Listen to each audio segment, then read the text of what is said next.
Hello, मैं पायल दुआ। मैं दिल्ली की रहने वाली हूँ। वो यहाँ पर मेडिकल स्टूडेंट हूँ, भोगोमलेस नेशनल मेडिकल यूनिवर्सिटी कीव से।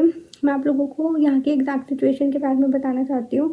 इंडिया में बताया जा रहा है कि इवैक्यूएशन स्टार्ट हो चुका है, बट एग्जैक्टली अभी तक इवैक्यूएशन सिर्फ उन बच्चों का हुआ है जो कि बॉर्डर से 1 घंटे की दूरी पर है, जो कि ईजी था कवर अप करना वो एरिया। बट हम लोग जैसे कि Kyiv and Kharkiv eastern part में जो रहते हैं, जो कि हाई अलर्ट एरियाज हैं, वहाँ तक अभी तक कोई इवैक्यूएशन स्टार्ट नहीं हुई है। और अगर यही बात हम करें एम्बेसी की, तो एम्बेसी से बार बार एडवाइजरी निकल रही है कि stay at home, stay strong. और रही बात, अगर हम लोग एम्बेसी पर कॉल कर रहे हैं तो वो ये चीज़ भी बोल रहे हैं कि आप निकल सकते हैं तो निकल जाइए, ऐसे निकल सकते हैं ट्रेन के थ्रू, वैसे निकल सकते हैं। तो वो डबल स्टैंडर्ड बातें कर रहे हैं। और अगर कहें कि जो बच्चे वहाँ पर पहुँच चुके हैं, अपनी जान का रिस्क लगा के जो बच्चे वहाँ पर पहुँच चुके हैं, उन लोगों को कोई भी फैसिलिटी प्रोवाइड नहीं करी जा रही। इवन एम्बेसी ने बोला था कि वो हेल्प करेगी, but what kind of help is this? They are standing there with no water and food and painting because of hypothermia at -5 to -10 degree temperature. What kind of help is this? And वो लोग इतने दिन से वहाँ पर wait कर रहे हैं और वहाँ पर उनके अरेंजमेंट के लिए कुछ भी नहीं है, कोई शेल्टर नहीं है। तो इंडियन एम्बेसी से मेरी बस यही एक चीज़ है कि वो हेल्प करें हम लोगों की। हेलो, मैं पायल दुआ। मैं दिल्ली की रहने वाली हूँ। वो यहाँ पर मेडिकल स्टूडेंट हूँ, भोगोमलेस नेशनल मेडिकल यूनिवर्सिटी कीव से। मैं आप लोगों को यहाँ की एग्जैक्ट सिचुएशन के बारे में बताना चाहती हूँ। इंडिया में बताया जा रहा है कि इवैक्यूएशन स्टार्ट हो चुका है, बट एग्जैक्टली अभी तक इवैक्यूएशन सिर्फ उन बच्चों का हुआ है जो कि बॉर्डर से 1 घंटे की दूरी पर है, जो कि ईजी था कवर अप करना वो एरिया। बट हम लोग जैसे कि Kyiv and Kharkiv eastern part में जो रहते हैं, जो कि हाई अलर्ट एरियाज हैं, वहाँ तक अभी तक कोई इवैक्यूएशन स्टार्ट नहीं हुई है। और अगर यही बात हम करें एम्बेसी की, तो एम्बेसी से बार बार एडवाइजरी निकल रही है कि stay at home, stay strong.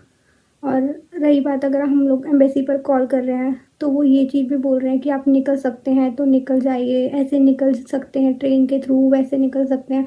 तो वो डबल स्टैंडर्ड बातें कर रहे हैं।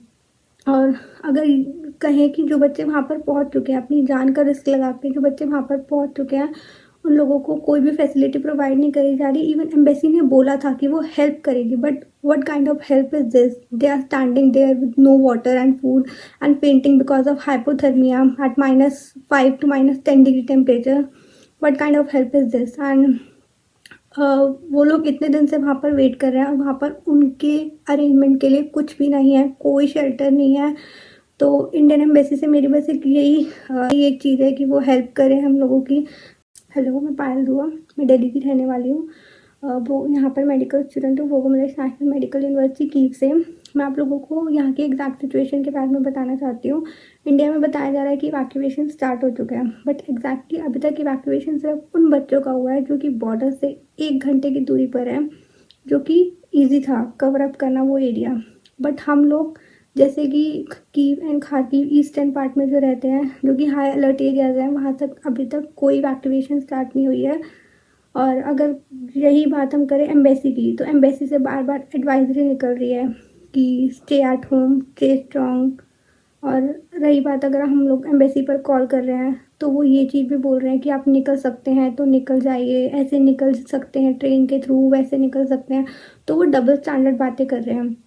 और अगर कहें कि जो बच्चे वहाँ पर पहुँच चुके हैं, अपनी जान का रिस्क लगा के जो बच्चे वहाँ पर पहुँच चुके हैं, उन लोगों को कोई भी फैसिलिटी प्रोवाइड नहीं करी जा रही। इवन एम्बेसी ने बोला था कि वो हेल्प करेगी, but what kind of help is this? They are standing there with no water and food and painting because of hypothermia at -5 to -10 degree temperature. What kind of help is this? And वो लोग इतने दिन से वहाँ पर wait कर रहे हैं और वहाँ पर उनके अरेंजमेंट के लिए कुछ भी नहीं है, कोई शेल्टर नहीं है। तो इंडियन एम्बेसी से मेरी बस यही एक चीज़ है कि वो हेल्प करें हम लोगों की।